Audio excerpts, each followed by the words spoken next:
Welcome to the April 15th, 2025 meeting of the University of Rhode Island Board of Trustees, Student Life and Athletics Committee. The meeting is being held in person with some committee members participating remotely.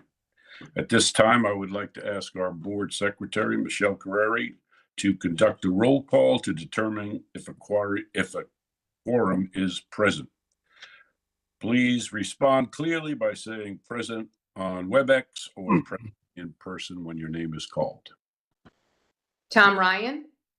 Present WebEx. Jay Placenzia. Oh, You're on mute, Jay. I see Jay. Yep. So Mute. Jay, Sorry about that. Present via WebEx. I apologize. thank you. Robbie Luna. Present via WebEx. Armin Sabatoni. Present via WebEx. Robert Wiegand. Reva Goyal. Present via WebEx. Thank you. Michael Gray. President Paul Ange. Present WebEx. And we also have Board Chair Margot Cook present, participating remotely. We have Present a quorum. WebEx. Okay. We have a quorum. Let's call the meeting to order. Reminder to all attendees and for the benefit of the audience, please identify yourself whenever you're making a comment, make a motion or second a motion. Participants using WebEx should keep their cameras on and all during the meeting if possible. At this time, I'd like to acknowledge University of Rhode Island, traditional stomping grounds of the Narragansett Nation and the Niantic people. Before proceeding with business, I'd like to recognize an important member of our committee that will be retiring shortly. Reva Goyal is one of the stars of the University of Rhode Island. And I asked for a little background on Reva, and it basically took most of my phone. Let me just talk a little bit about her. First of all, she's a pharmacy student, doctor of pharmacy. She'll graduate in 27. So I have a warm place in my heart. She plans to get her master's of business administration during this time at URI. So now she's a doctor of pharmacy student. She's going for a business MBA degree. So you would think, well, that's enough. But she also works as a resident and undergraduate teaching assistant, volunteers for the Rhody Outpost, which is an on-campus pantry. She's a campus guide. She's a 101 mentor for social media and logistics coordinator. Within the College of Pharmacy, she's secretary of Kappa Phi Beta Epsilon, which is the pharmacy fraternity. She's vice president of the APHA Pharmacy Student Association. I mean, she's unbelievable. Outside of school, she works at a local restaurant and a pharmacy technician. She lives in Michigan with her parents and her older sister. And as I said, this is Reva's last meeting. And I just want to acknowledge, one, what she's done, the participation on the URI Board of Trustees, but just as importantly, perhaps more importantly, what she's done for the community at the university. She's been an active, engaged participant, and I've always said there's givers and takers in life, and Reva's certainly a giver. So Reva, I couldn't be happier representing College of Pharmacy and the University of Allen. Congratulations, and thank you for all you're doing. Thank you. It's been an honor to serve on this. Mark, you're gonna have a tough job filling her position, I'll tell you that.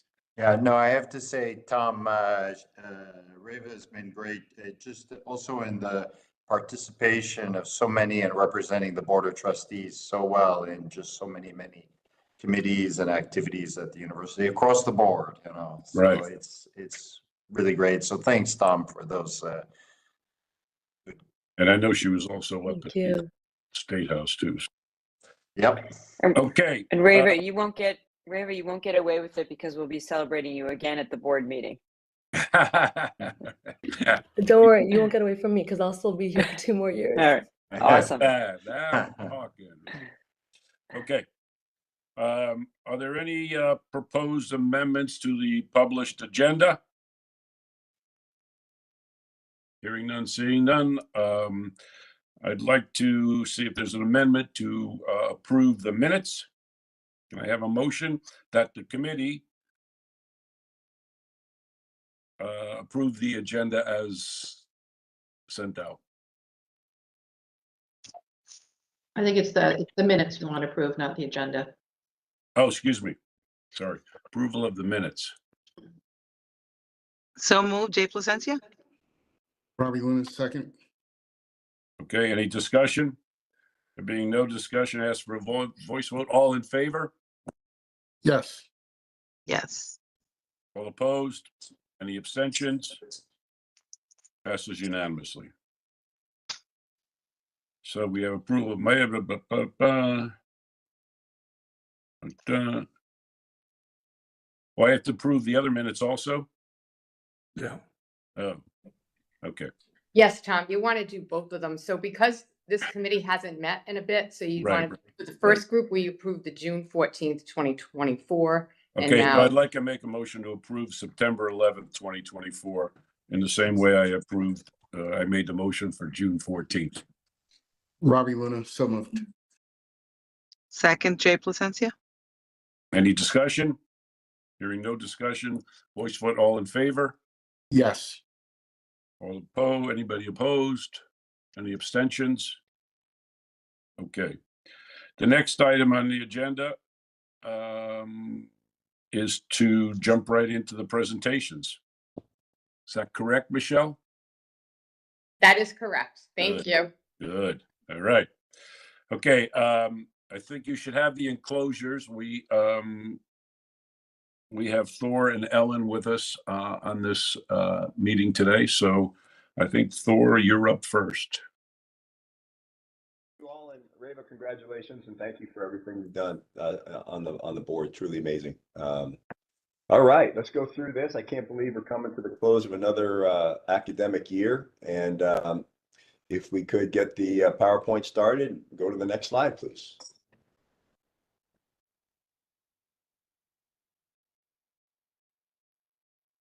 All right, as we always try to do is to provide our academic profile. Obviously, with the moving the meeting to April rather than June, we're focusing more on our fall academics. We'll do the same thing at our September meeting when we're back at it in the fall to provide a full FY25 academic snapshot. But another great year academically. Kudos to our student athletes as well as their professors, academic support, coaches, and et cetera. But again, 522 student athletes, highest fall GPA ever at a 3.26, 87 different majors. And again, another a great semester in terms of Dean's List, 53.3%, as opposed to the 2.7. You know, obviously that spike that we've talked about before was more of the COVID spike. Now we're into really settling along nicely in terms of our academic achievement. So kudos to our student athletes. They are truly amazing in the classroom, which is what this is all about. Next slide, please. And anybody stop me as we're going along here, if you don't mind. Just jump in. I can't see everybody's faces, so just speak up, please. Wanted to provide some updates for the year to date. So we're going to talk through our fall and our winter. You can see it right there. You know, certainly some of the highlights that you may say, I wonder, you know, what this talks about. Women's volleyball, 9-22. I know we're 9th out of 10th, but we have a new coach. He's done an amazing job in year one. If you were able to watch them play, to see the growth and development of that team, I'm really excited about the future of that program and feel really good about their success. The winter, women's basketball started off slow and finished strong, winning a postseason game. Third straight time we've done that, and that's the first time in program history. Men's basketball started off great, slipped in the A10, but again, great record at home. We got to figure out how to become more successful on the road. That's certainly been a topic of discussion, and figuring out how we can continue to strategically make that happen, scheduling, et cetera. And by scheduling, I mean playing some tougher road games early on is part of our thought process as we go through this coming year. Swimming and diving, again, 10th out of 11th. I know that's not necessarily something we want to celebrate, but their highest point total in the A10. A lot of young kids doing great things. And Lily Deering, our coach, is in, I would say, really her second year. She took over as sort of a head coach under a transitional year in year one, and is really doing an amazing job. Excited to see what she'll be able to do. She also just went into our Athletic Hall of Fame that we celebrated a month or so ago. Women's track won the New England Championships, and men's track just continues to dominate. Next slide, please. Football, huge point of pride, and we had to give it its own slide. First CAA football title ever. First playoff appearance since '85, program record of 11 wins, and Coach Flem has done a great job getting some great recognition. All-American status from A.J. Pena, Marquise Buchanan, and Malik Grant, and their highest cum GPA for the fall of a 297, and they were actually that's for their cum. Their fall semester was over, so very excited about that group. Next slide, please. Again, our track program's amazing. Track and field, the women's team, winning the New England Championships, always another great. Anytime you can bring home a trophy, it's pretty exciting. Some of the kids that are just breaking URI records, long-standing URI records, incredible. Lily Saul is a superstar, just a real amazing talent. And the men won the New England Championships. Again, they won the Atlantic 10s for the 7th straight year. Really looking solid to go into the outdoor season as well. Next slide, please. Hey, Thor. Yep. We do. I don't think people around the state or the country know about our track. The program, or about the track itself? About the program. Yeah, I mean, it's the 7th straight year. When you look across some of our other programs, although we're making progress, we're still kind of in the bottom half in some of those. But the track, we should publicize that. We should get that out. I mean, that's phenomenal, and especially given, as we know, the facilities. Yeah, I think that's the biggest part of it. The fact that we don't have a track yet, we continue to win. Great indoor track, but without the outdoors. I'll connect with Matt McDonald and see if we can put together a story on in the next upcoming magazines. Rowing as well. When we think about the success of our rowing program, I think they've won 10 of 11 A10 championships. Shayla Donahoe's a superstar. Trent, he hates it when I say this. Trent Baltzell, our track coach, has never lost an Atlantic 10 championship since he's been here as the head coach. And we'll do something on him. I mean, we got to get. I don't know. Yeah, agreed. No, it's always good to keep pushing that out. And even a lot of our kids are in-state kids too, so that's a good story to tell for sure. Okay. Thank you for that. You've all heard me talk about the women's lacrosse program and the fact. Huge thank you to President Parlance for allowing us to get started. We did that for the purpose of increasing our women's opportunities in scholarships as well as participation. Huge season so far. Right now we find ourselves. We won our first game ever with a last-minute goal against Merrimack. I want to put it in perspective. Anytime you start a sport from scratch, you kind of hope you win a game. And now I believe we're 7-7 at this point, and one game out of the opportunity to compete in the Atlantic 10 championships with 2 games to go. So Jenna Slowey and her staff have done an amazing job. It's been a lot of fun to see. Amazing student athletes in terms of what they're doing in the classroom and the community. But that should be a huge point of pride as well for the university, and just really terrific. Next slide, please. Always want to talk about some of our former kids too. Patrick Agamon was chosen to participate on Team USA with soccer. Actually had his first two goals already, and he was a transfer from Central Connecticut to us, was a great player for us, but now is just really making it on the international stage and in the MLS stage as well. Always going to keep trying to promote these kids, young men and women, when they're out doing great things in the sports world after they finish their time here. Next slide, please. Revenue slides, want to go through this.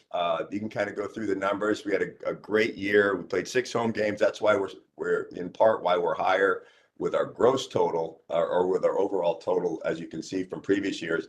But that's really not the whole story. I mean, we're selling a ton of tickets and great exposure. I think we had 4 of 6 games were sold out this past year. And so as we go into this coming year, we're actually holding back on some season tickets that we can sell on individual game basis. Otherwise, we'd probably be pretty close to selling out on a season ticket basis.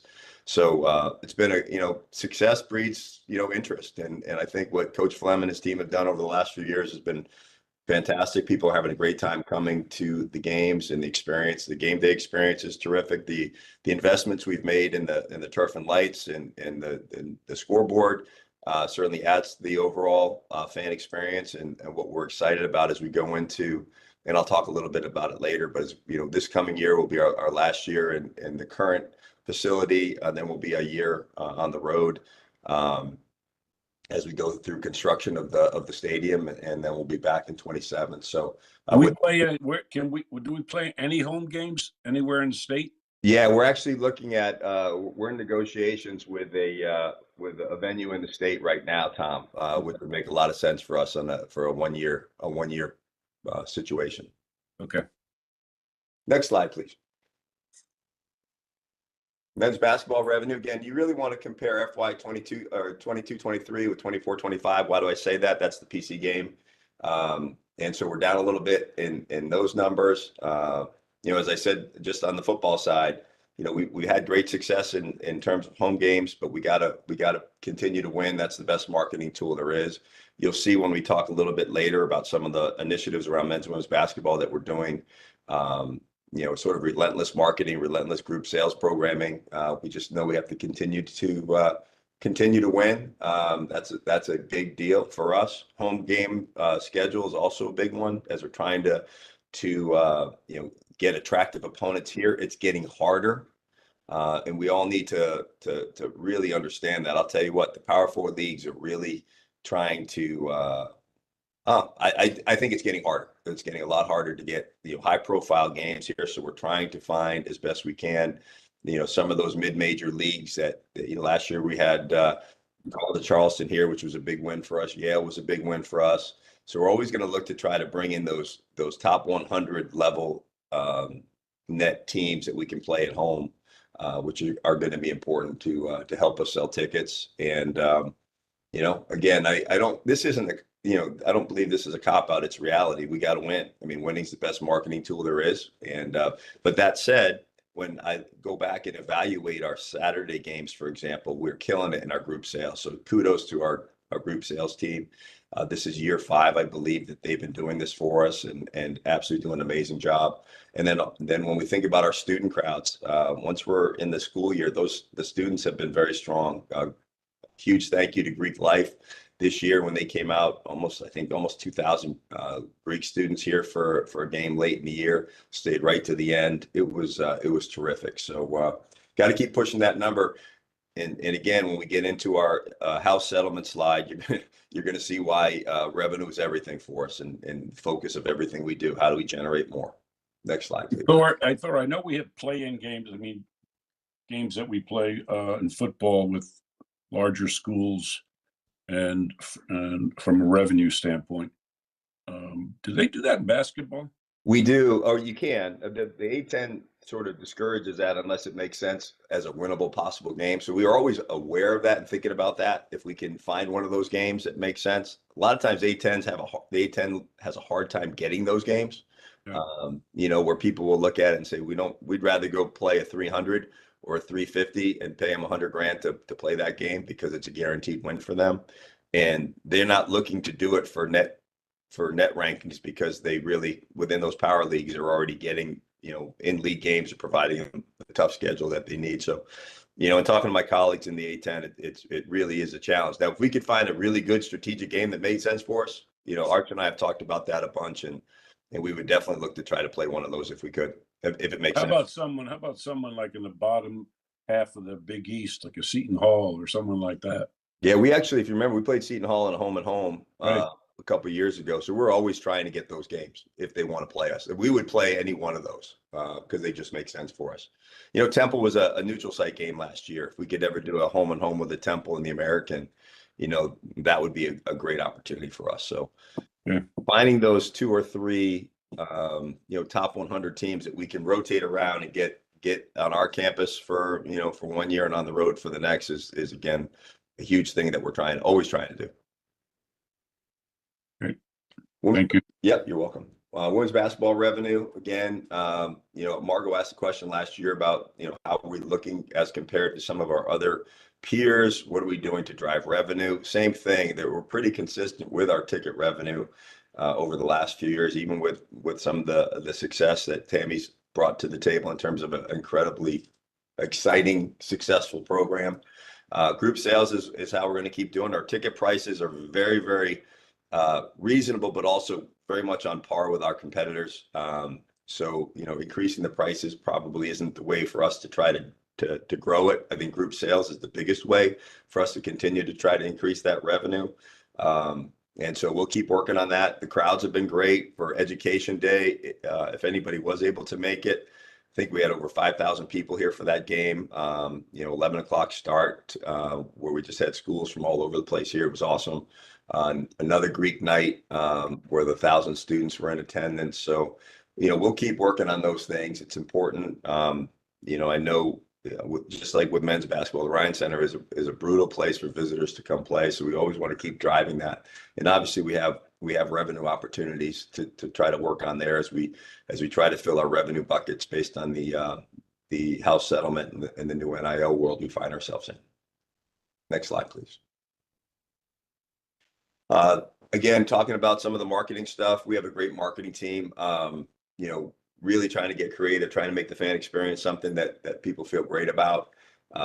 Always trying to open our minds to different creative ways. I don't know if you've walked around the concourse, you've seen some of the kid zone, family-friendly zones up and around the Ryan Center. The fact that we really did great with our partnership with the Newport Craft Brewing, where they're just those roadie beers we're selling. That's another great licensing revenue opportunity for us, and our fan base likes it. So grateful that we're able to provide that service to a fan base that appreciates it. Great partnerships with Breeze Airlines. So we'll continue to work on that. Again, coaches and players control what happens on the court, but we certainly know we can drive a lot of goodwill based upon our fan experience. Are we getting a piece of that when they sell them? Yeah, we do. So the university gets its full licensing, its royalty, which is, I think, 12%, Tom, of every sell. And then there's an additional 3% that goes back towards NIL support on top of the 12. So they're contributing 15% of a licensing number back to the university. Okay. Next slide, please. Athletic giving, we're having a great year. Continue to this is a huge part of everything we're trying to do.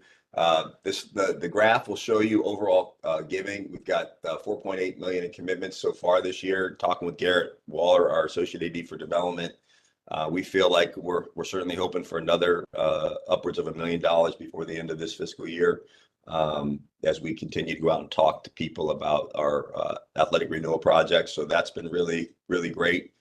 We got 1.7 in commitments in our athletic renewals right now. A lot of asks out there. We'll continue to make those, and as you can see, 4.7 million expected in meetings and asks over the next 2 months.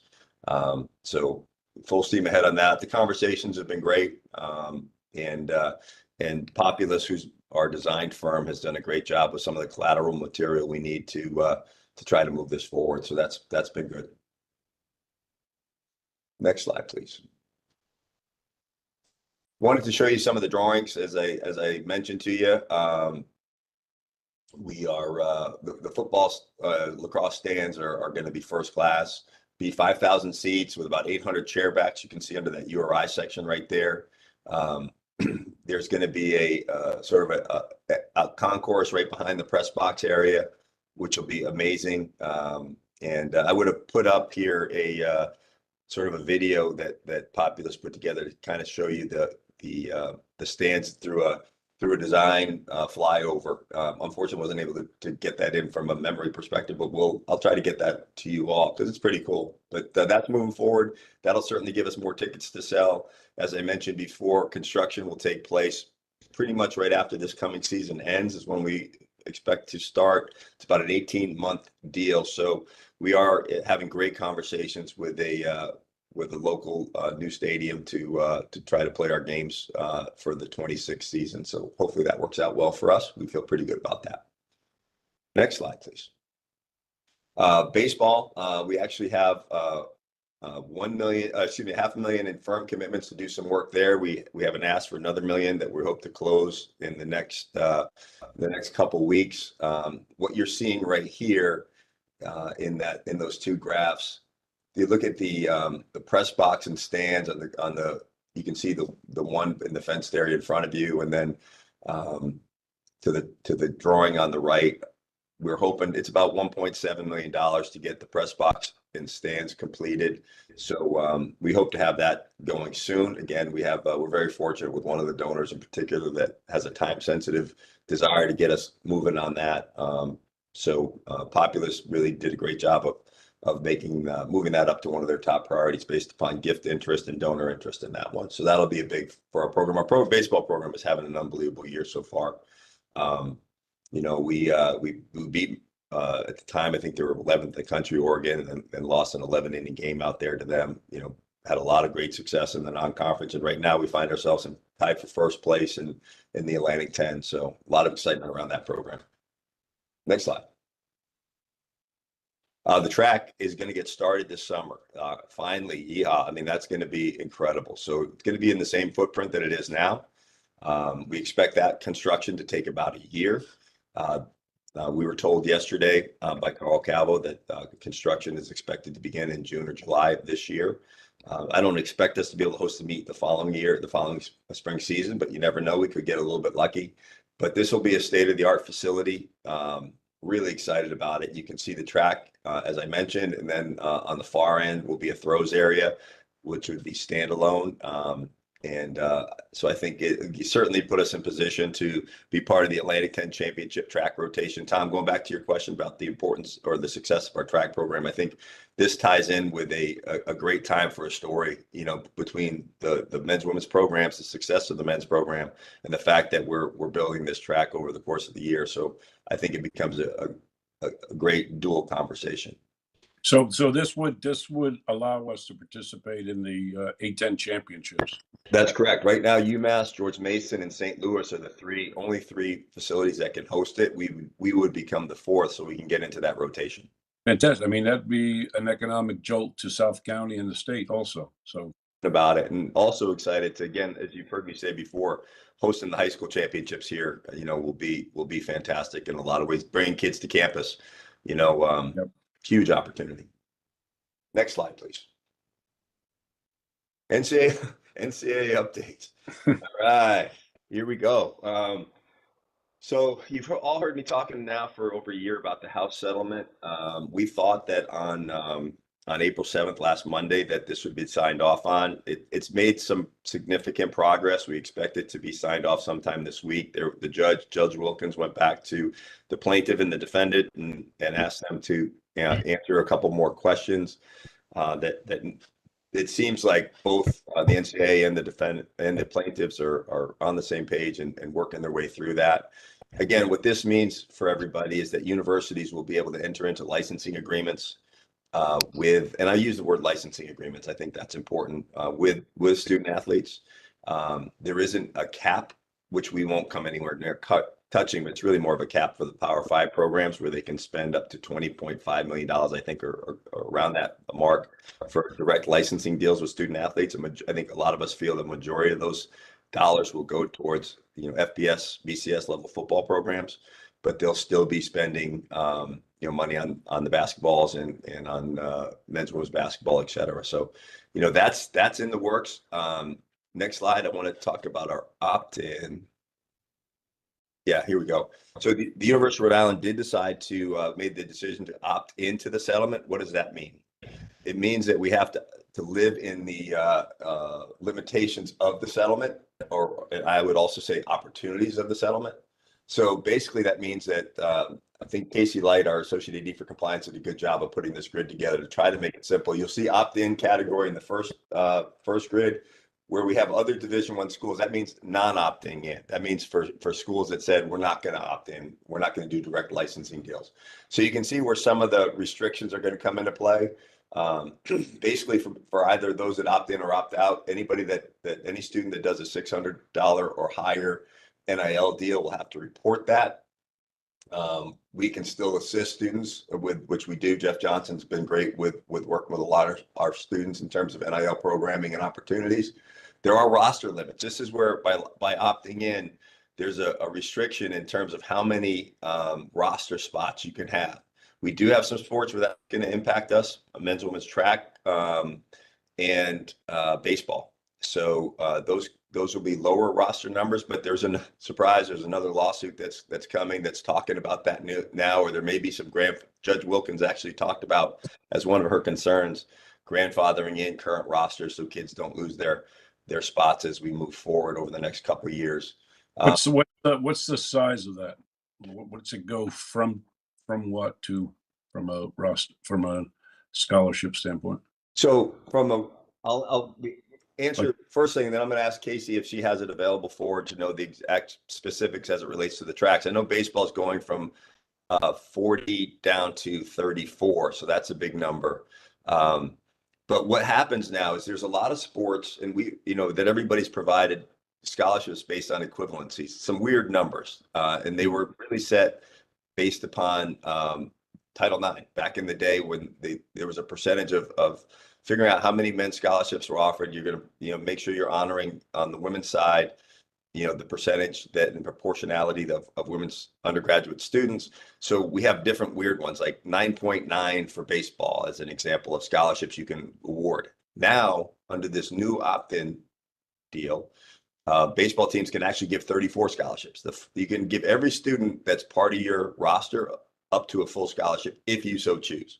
We don't expect many people to do that because everybody's trying to save money and put towards NIL programming, but any restriction based on an equivalency is now off the table. So you can actually give as many scholarships up to the roster cap as possible. Casey, do you know off the top of your head the new roster caps for men's and women's track? And if you don't, we can certainly email it out to the group. Yeah, it's 45. There hadn't been a set number for track before. Obviously, I think both our men's and women's programs had more than 45. And we're still kind of unclear how that's going to be distinguished from indoor track to outdoor track, or if it's one number. And NCAA hasn't given us that yet, but 45 is their number. See, trying to look at some other things that are important here for this is another piece that's important for any NCAA, any dollars that are provided outside of this cap of 20 million end up needing to be approved by an outside auditing firm. That's also under discussion with the judge as well. We wouldn't fall into that category necessarily. If a student athlete goes and does a third party deal on their own above $600, then we would certainly have to report that through, but we don't anticipate that being a challenge for us at all. We do not need to and because what happens is when it goes to that third party review, it's basically determining fair market value. So talk about a nightmare when you're thinking about certain BCS level football programs that are going to be still spending 10 and 15 and $20 million over and above the cap as a part of a collective. That will now, those student athletes will go before this third party review process. We don't expect to have that being a challenge for us, but this has been unique. It's been different. I never thought that, this week alone, negotiating NIL deals with student athletes, it just feels it's something I never thought I'd be doing.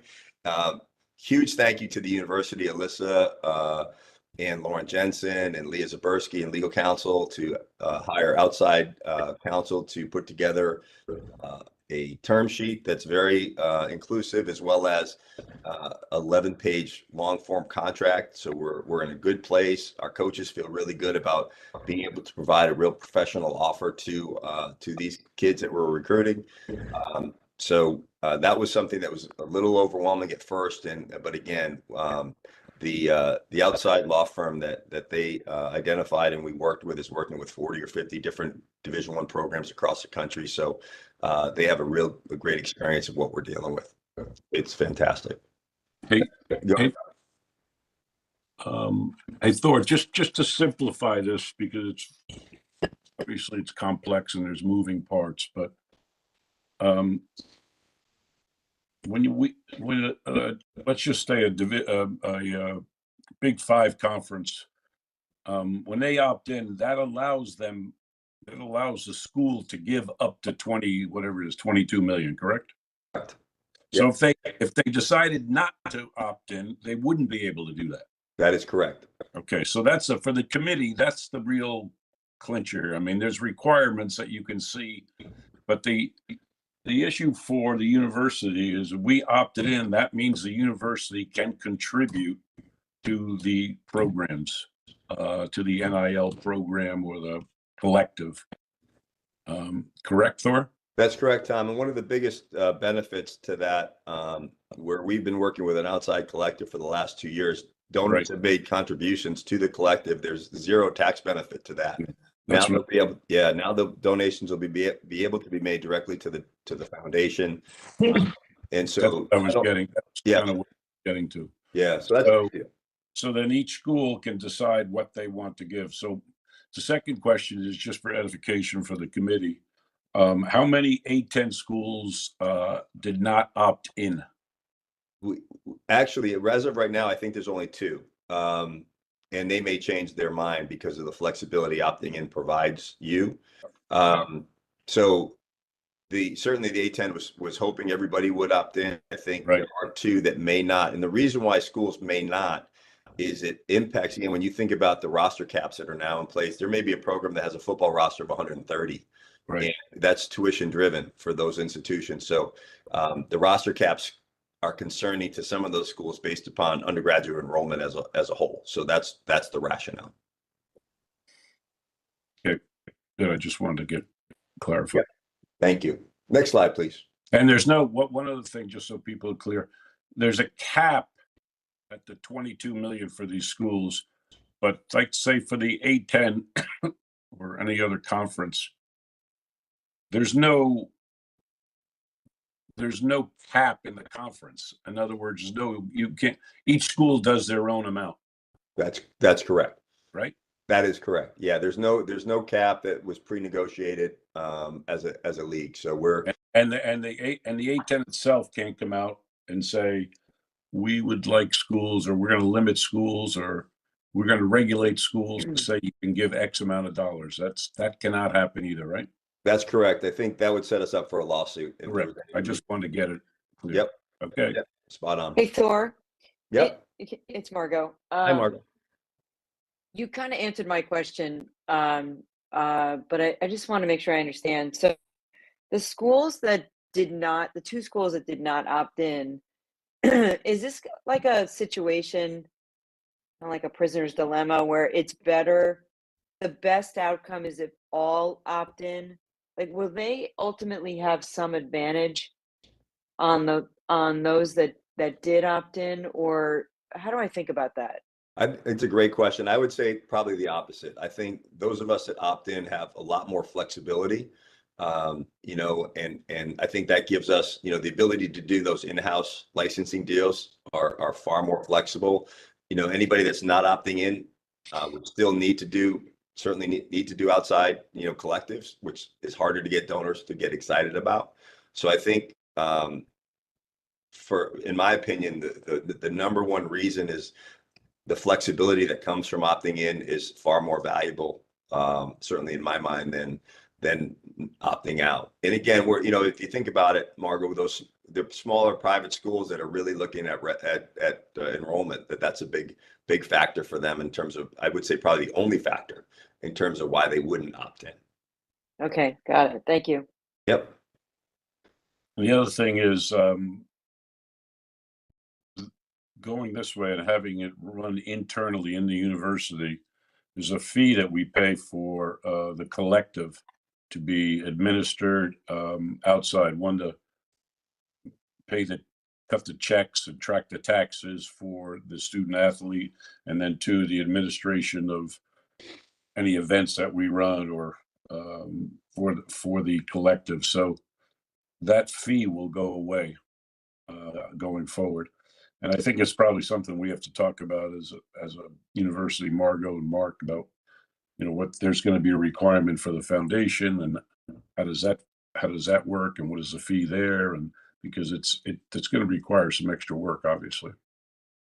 Yeah. No question. Thor, it's Jay. I'm sorry. Jay. No, please. How does the transfer portal affect this whole thing? Oh gosh, it's everything.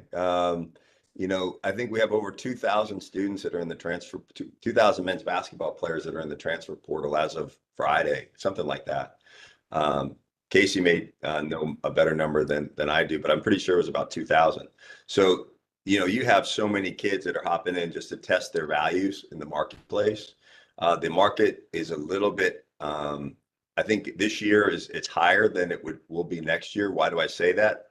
Because there are student athletes that are getting upfront deals now before the July 1st deadline, where they're getting paid, which I can't even comprehend, but that's a side conversation, that a school would want to pay upfront a student athlete to play for next year and pay it before July 1st. But that's what's happening. And so I think once we get through this year, we'll see how that changes. You know, a lot of times I will hear, you know, well, when's that going to change? When's the portal going to change? When is this NIL world? It's not. It will not change unless Congress steps in and provides some level of antitrust protection to the NCAA. Otherwise, it will never change. And it's funny, I was mentioning to the president, you know, in our conference office, I mean, to me, I'm making it too simple. But if Congress could just keep it simple and basically say, we're going to protect the one-time transfer. You transfer once, great. After that, you have to sit a year. It's as simple as that. It's as simple as that, because then coaches will have an idea of, you know what, you recruit a kid that's already transferred once, you know that they can't transfer again without sitting out. At least gives you some, you know, ability to plan and assume that they'll be here. But, you know, there's many student athletes that are in their third and fourth schools, and that's not going to change unless there's some level of protection for sure. Free agents every year. Every year. Every year until the portal gets under control. You can't get NIL under control. No, there's no question. Well, the other thing is, students may go to a 2 or 3 year contract. Mm-hmm. This is a new world. So it's a whole new world. It's a whole new world. And then there's risks associated with that too for institutions, right. Injuries and everything else. So it's just really, really crazy. Truly Wild West. Okay. All Johnny Manziel wanted was some money to sign autographs. And the NCAA said no. That's right. This is what they got. That's right. This next slide just gives you some of our student athlete development topics. Jeff Johnson, Jamie Smith, and compliance. They're really doing an amazing job with the work here. Again, doing everything we can to put our student athletes out in the community. So, and making sure we're providing education and whatnot. Just kudos to that group and all the work that's being done. Next slide, please. And that's it. So appreciate that, everybody. If you have questions, let me know. Okay. Thanks, Laura. Okay. Ellen? Good morning, everyone. I'm pleased to be here this morning and to provide an update on student affairs. And we'll begin with some highlights around our capital improvement projects and some key takeaways from student engagement. But before I begin, I also want to say a huge shout out to Reva for your incredible representation on the board for the last 2 years and always having the student voice. Thank you for everything. I look forward to your future. It's a bright one, I'm certain. I also just want to mention joining us this morning are 2 individuals who represent the work that we do that is so important. And that's Tom Cooley, our Assistant Vice President for Housing and Residential Life. He has been the Student Affairs lead, working alongside Vice President Abby Benson's team on our new new university housing project, and also Mackenzie Fitzgerald, an exceptional student leader here at the University of Rhode Island, a senior who will be crossing the stage in just a couple of weeks. And she's going to share a little bit about her experience at the University of Rhode Island a little bit later in the presentation. Next slide, please. So again, I'll begin by running through some major projects that we have currently in progress or that will be starting this summer, fall in the division. Next slide, please. Great. So I want to begin by just giving an update on our housing and residential life, new university housing that is currently underway in development. As most of you know, in 2022, we did a housing master plan with Scion Advisory Services, which indicated the need to proceed with building new facilities. Certainly based on demand, we found with the feasibility study and also the conditions of our existing buildings. After going through that competitive RFP, we've engaged Gilbane Development Company and are moving forward with currently design of 3 new facilities, 3 new projects on campus to add housing, which is a key priority for us. It will bring about 1,134 new beds. 914 of them will be undergraduate beds. 514 are planned to come online in fall of 2027, and the remaining 400 will come on in fall of 2028 for the undergraduate beds. And then also looking to add 220 graduate beds in the fall of 2028. We have 3 sites planned for this. You can see there, north of Flag Road Residence Halls, south of Flag Road Residence Halls, and then Graduate Village, which is across 138. The current design is for undergraduate housing to the halls to have apartment style single bedrooms and 2 and 4 bedroom units, which is most desirable, we hear from our students. And graduate housing apartments are envisioned to be a combination of studio, 1 bedroom, 2 bedroom, and 3 bedroom configurations. Currently, we're under design, and the goal would be for construction, if all goes well, we have some more hurdles to get through, but if all goes well, to begin in the fall of 2025. And what this really means for student life is it's going to allow us to have more opportunities for our juniors and seniors who want to remain on campus to stay on campus and housing that they prefer to live in. And also, we really need to discontinue the use of triples for our first year residence halls. And these new additional beds by 2028 will allow us to do that as well. So we're incredibly excited about this project and continuing to move forward, and so appreciative of our team who's put in incredible hours on this project, working through the fine details that have gotten us to this point. In addition, there's other construction going on in housing, as you can imagine, with 26 facilities, several improvement projects, new roofs and bathroom renovations in some of the halls that we're working on. Next slide, please. And again, if you have any questions as I go along, please stop me. And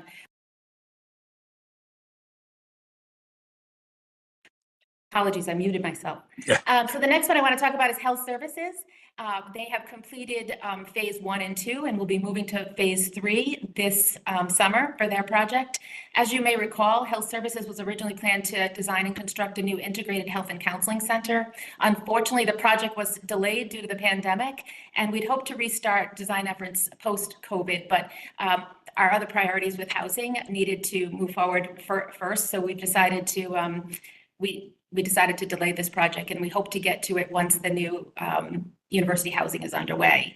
That being said, we are a Joint Commission accredited facility that serves 150 to 170 student visits per day, and it was critical that we invest in making some improvements now, because even if we started a new project now, we all know it would be 4 to 5 years before that project were to come online. So to that end, health services, as I said, completed phase 1 and 2 of interior renovations. Phase 3 is scheduled for this summer, and it's really new flooring, removal of old carpet, fresh paint and updated signage, a clean, modernized interior to this 1959 building. And I'll tell you, the students have responded really favorably to it. It shows that there's an investment, that the high quality care that's offered there is now in a welcoming environment. So we're excited about that, and we'll continue to get through phase 3 this summer. Next slide, please.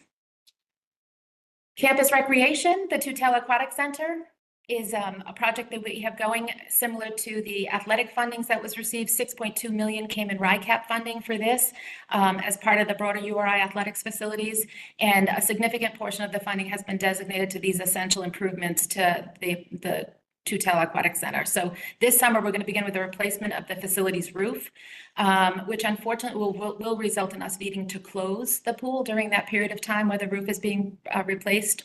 So our goal will be to reopen for fall or sooner if construction allows, but we hope to have the project completed this summer. At the same time, during the closure, we're also going to take the opportunity to complete some additional work that needed to be done, specifically some upgrades to the pool deck to enhance accessibility and improvements to the filtration system, which we continue to work on to maintain optimal performance. And we're excited about this. This pool project is really something that needs to be done right now. The roof is in major need of repair. Next slide, please. Dining Services has two major projects planned for this summer. The first is in the Ramsden, which is the food court type eatery in the Memorial Union. It's a popular place. Students can use their dining dollars there if they have an all-you-care-to-eat meal plan, but also many faculty, staff, and commuter students go there for a bite to eat as well. And the key improvements really are going to be upgraded finishes, flooring, lighting, enhanced fire protection system. We are planning to install a video wall so we can offer movie nights, sports viewing events. Right now, we have to set up a rental or have an agreement to do that, and this will allow us to be able to do this regularly and often for our community. One of the other important goals of this renovation is going to be that we're going to be able to reconfigure this space so that we can close off the cooking area and have this giant room available for our student organizations at night. Right now, we're currently having difficulty finding space for all of our student orgs to get together. That's a good problem to have. That means our students are re-engaging in student orgs, many of them large, especially when we look at some of our Greek chapters, but it also proves to be challenging to find them space. We've had to work with classrooms to get them in the classrooms, but that also creates additional problems when you have large groups in that space, and then you need that space ready for first thing at 8 o'clock in the morning. So this is a great improvement that we're looking forward to hopefully meeting better needs of the students in their engagement activities. Additionally, our main fair dining hall, that's our newest all-you-care-to-eat dining facility that is now, I think, 17 or 18 years old. And we're going to do a upgrade to the mechanical, electrical, and plumbing of that facility. We're going to enhance and expand the indoor seating. So we're going to break through to a different part of the building that will allow us to expand seating for students, new furniture, fixtures, and equipment. We're also, as part of this project, going to create an outdoor dining area adjacent to the building, because we know that we have a climate where our students enjoy sitting outdoors as well. COVID taught us that hasn't gone away in a lot of places, and we'd like to be able to offer that to our students as well.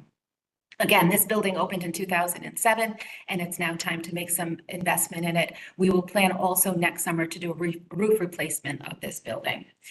And then I'll also say, no slide for it, but tell you that we have WRIU, our radio tower replacement is underway. I visited the site last week. It was great. It looks like this summer we'll be able to do the site work, and then we'll move forward, hopefully with fall, having erected a 400-foot tower that will allow our WRIU radio station to get back online and streaming. And they really go from as far out as like the Cape area in southern Massachusetts down to Long Island Sound, Connecticut Sound, so you can hear it in New York and Connecticut as well. So we're excited about getting that back on for our students. Next slide, please. So I'll talk just a bit about talent development and some of the events going on. Talent development has a lot to celebrate. This year, they are expecting to reach an incredible milestone of 5,000 graduates since the program's inception. Applications to TD remain strong, and the TD team recently hosted a very vibrant prep day. For those of you who are not aware, that's when we invite all of the admitted students to TD to come with their families and hear about the program. And many of them, we hope, make an intent to enroll on that day with us. I just want to say, outstanding job done by our admissions team, Debbie and Bianca, and the entire TD team. Edwards Auditorium was packed to capacity, and the enthusiasm of the students was just outstanding. We are confident that we'll meet our numbers this year and bring in a class equal to or better than last year, hopefully. In addition, many of our TD students also attend our Welcome Day events, which are for our accepted students. We just finished our third consecutive weekend of Welcome Days, and I just have to say, record attendance at the events. A big shout out to Dr. Dean LaBeauty, Dr. Aaron Earl, Dean Bond, the admissions team, and all the campus partners who came together.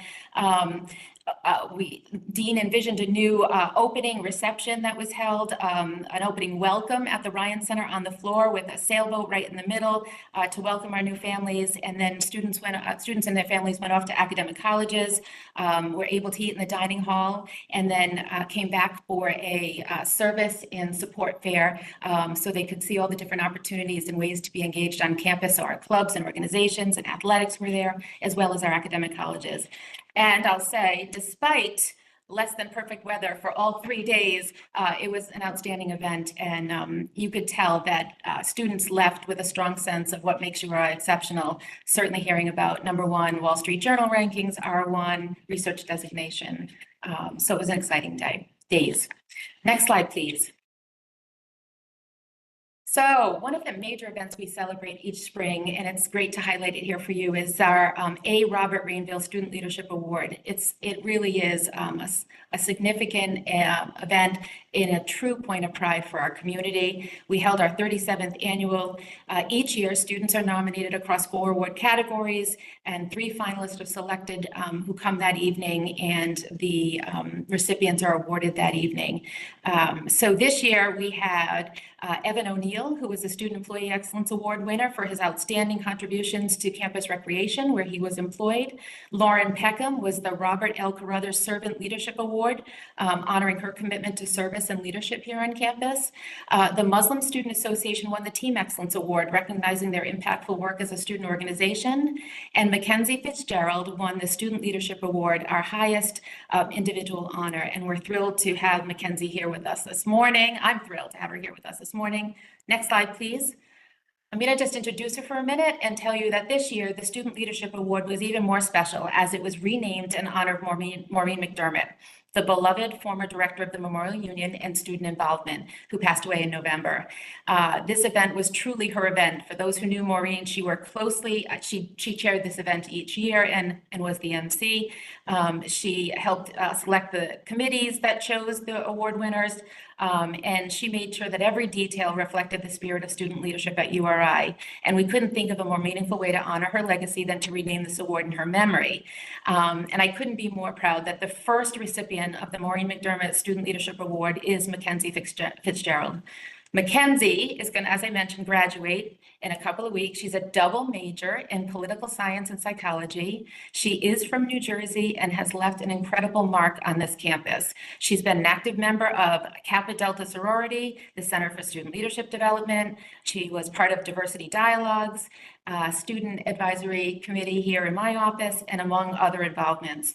I've asked Mackenzie to share a few words about her experience at URI. Mackenzie? Thanks, Ellen. What an intro. Hi, everyone. Thank you for having me today. Like Ellen said, my name is Mackenzie. I'm a senior graduating with 2 degrees in political science and psychology, as well as 3 minors in international relations, Spanish, and leadership studies. I am very excited to graduate in the next couple of weeks. Hope to see you all there. But yeah, like Ellen said, I am very involved at this university. But something I'd like to talk about is it's not necessarily the traditional path that you see, especially when talking to people that are in student involvement. Typically they work, as ambassadors, whether that be in student admissions office, stuff like that. But I've been very blessed to be able to touch very different departments on this campus. The buckets that I kind of put it into is Greek affairs. I'm in a sorority. I'm also the president of the Greek Honor Society, Order of Omega, which is awesome. That's my first bucket. It takes up a lot of my time. And then my second bucket is the Center for Student Leadership Development. I participate as a coordinator and peer leader at the Leadership Institute over the summer. It's a program for first-year students, helping them transition to URI. Then I also do the Northwoods Challenge course, Student Organization Leadership Consultants Club, as well as the minor itself. So that's my second bucket. And then also academics and broad student involvement. I've been a TA for like 8 classes, that kind of stuff, doing those different types of things on campus. But more importantly, besides, the resume items that I talk about, is probably the people that I've met. I think, and much to President Parlange's dismay, when I was accepting the award, I made a very bold statement that said you could get a great education at most higher education institutions in the United States. But one thing that you cannot replicate about URI is the people that are here and the connections that you make. I think that there are so many things beyond the classroom that you can. I think the classroom is wonderful. Like I said, I'm graduating with 2 degrees. I love to learn, but I think that the skills and the things that you take away from student organizations, student involvement, clubs, athletics teams, all of that, it teaches you how to be a real person, how to be a good worker, professional skills, things of that nature. And I think that the connections and people that have impacted me here genuinely could not be replicated somewhere else. I fully believe that. I think that our staff and students do an excellent job of generating a willingness to grow. Even Ellen, I'll give her a shout out. Like even her busiest schedule, like made the time in the last 2 weeks to meet with me one-on-one, and she like did not have to do that. And I hope that you all, if you take anything away from this, is to put yourselves out there. I know you all have great, wonderful jobs as board of trustees and, obviously outside jobs, but I honestly encourage all of you to take the time to maybe go to some of our different student events and actually talk to our students. I think that all of these wonderful, number one, public university, R1 classification, while our staff is wonderful, it also comes from our students and the wonderful things that they're doing. I think that it's probably one of the most powerful things and most marketable things about this university. When you come to a welcome day as an admitted student, the best part of it is talking to students. It is not the pamphlets or the things like that. It's being able to listen and hear the experience of all the students, and that's made wonderful by our student involvement programs. And all the things that you can do here. There's endless opportunities. Like I said, when I came here, I wanted to be a tour guide and the president of my sorority and all the things. And I can confidently say that none of those things happened. And I'm so grateful that none of those things happened. There were so many other opportunities that I could take to learn and grow. And I fully believe a door shut in my face is, a window opening. So I thank you all for listening to me ramble a little bit. I have been so grateful to receive not only this award, but be able to talk to you all today. I'd be more than happy to answer questions about how URI students are feeling and growing and developing, because it's quite wonderful, and I love talking about it. Thank you. Fantastic, Mackenzie. Fantastic. Hey, where in Jersey are you from? I'm, I'm from Morristown. It's in North Jersey. I know. I'm a Jersey guy. Oh, very nice. Yeah. Whereabouts are you from? Ridgewood, but I lived in Oh, very Pacific, so I know where you are.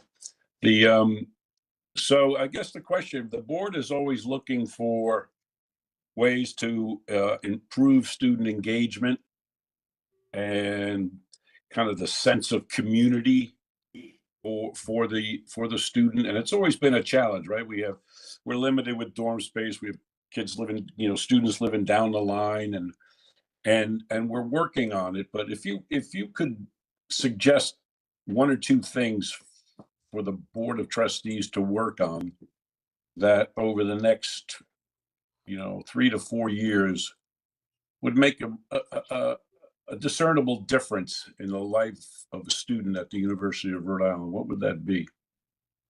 Wow, that's a big question.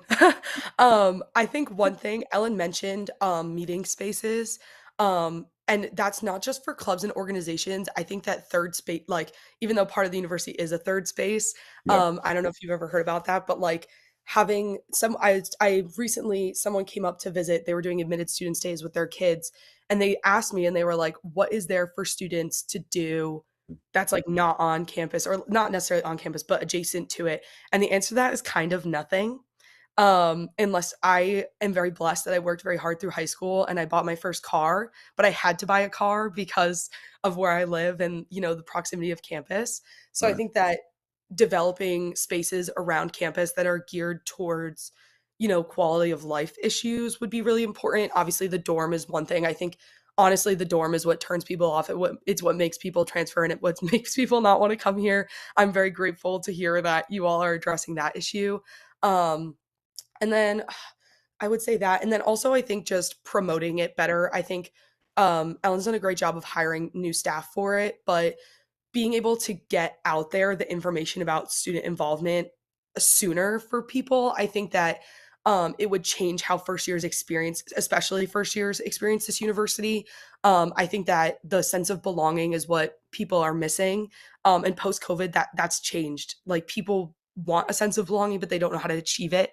So if you all can support programs that are, getting student voices out there and elevating that, it's not necessarily something that might be bringing in as much money as athletics or those kinds of things. But I think it's really important for retaining our students and making them feel like they're heard and seen and that they belong here. Thank you. Of course. Thank you, Mackenzie, especially so early in the morning. We appreciate you being here. Thank you.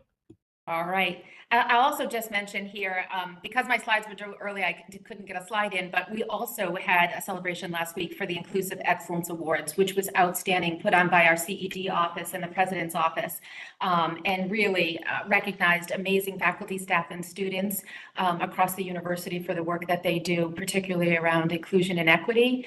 I also wanted to give a special congratulations to one of our very own, Vice Chair Jay Placencia, who was recognized with the Lifetime Achievement Award at that event.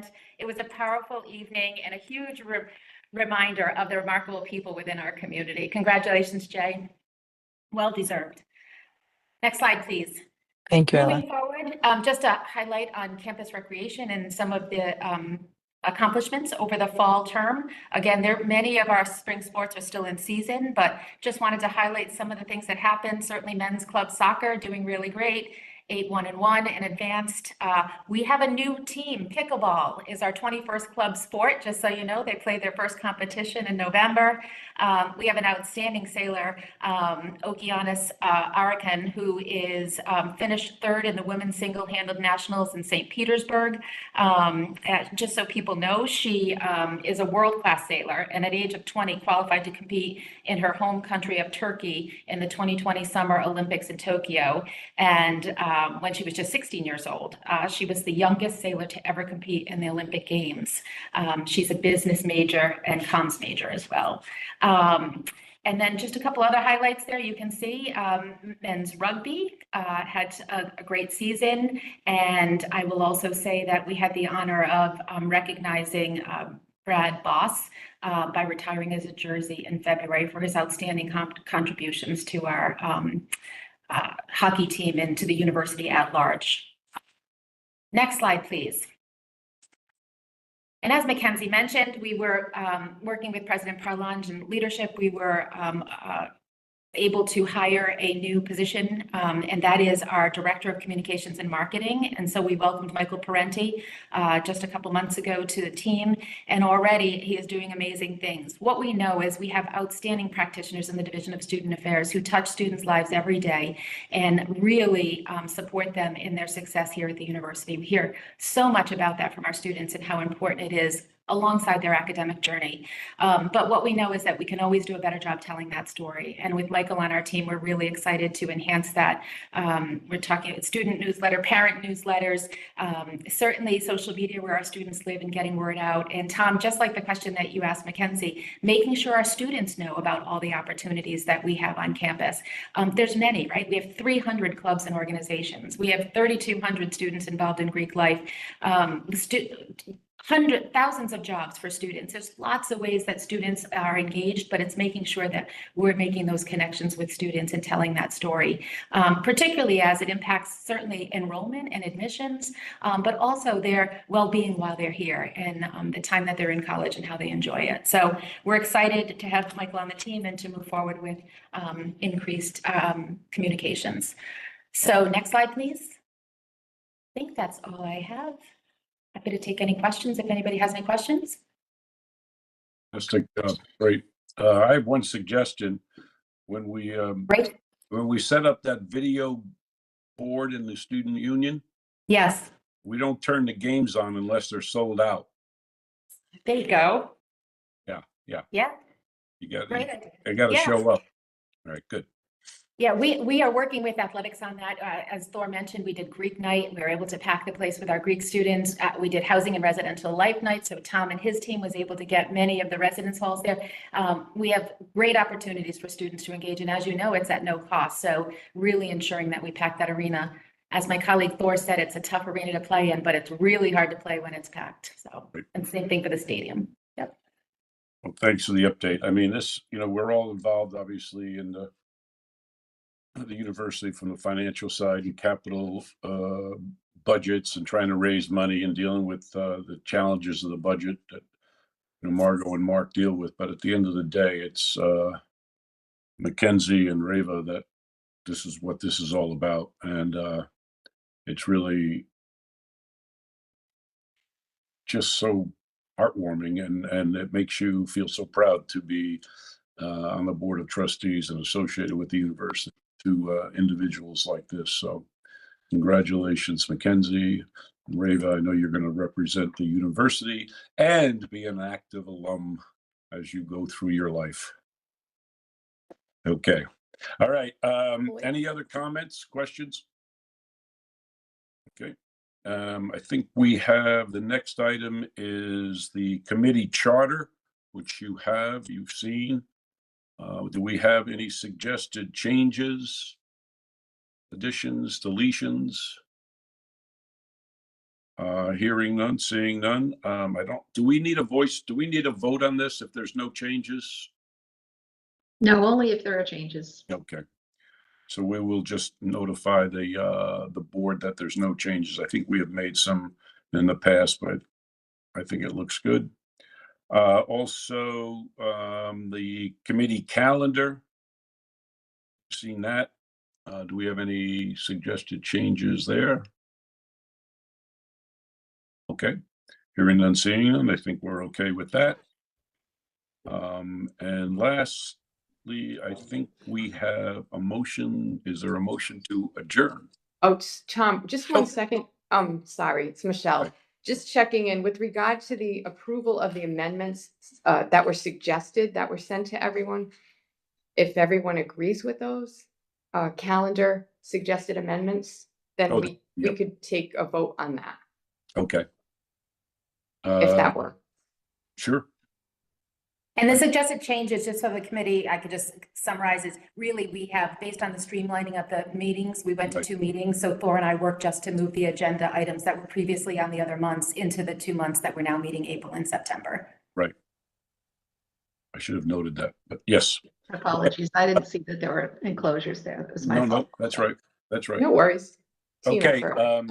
So we have an approval of the amendments to the calendar. I'll make that motion, Tom. Okay. Do I have a second? Robbie Luna, second. Okay. Can I voice vote? All in favor? Say aye. Aye. Any opposed? Any abstentions? Motion passes. So the calendar will be set. And were there changes to the charter also recommended? No, there were no changes to the charter. Correct, no changes. Thank you. I would have picked up on that one, Alyssa. You did. Great job. Okay. I think that's it. There's a lot obviously going on, and say the least. And I know Mark's in the thick of it, and there's going to be challenges with the federal government and state government. So I guess there's more to come, and it's even more of a time for all of us to be actively engaged. Okay. Do I have a motion to adjourn? Robbie Luna, so moved. Second. Jay, second. Voice vote. All in favor? Aye. Yes, aye. Opposed? Any abstentions? Seeing none, hearing none, the meeting is adjourned. Thank you, All everybody. right. Have Good a- job. Thank you, everyone. Chairman. Pay your Thanks, tax. everyone. Pay your tax. Bye, guys. All right. Thank you.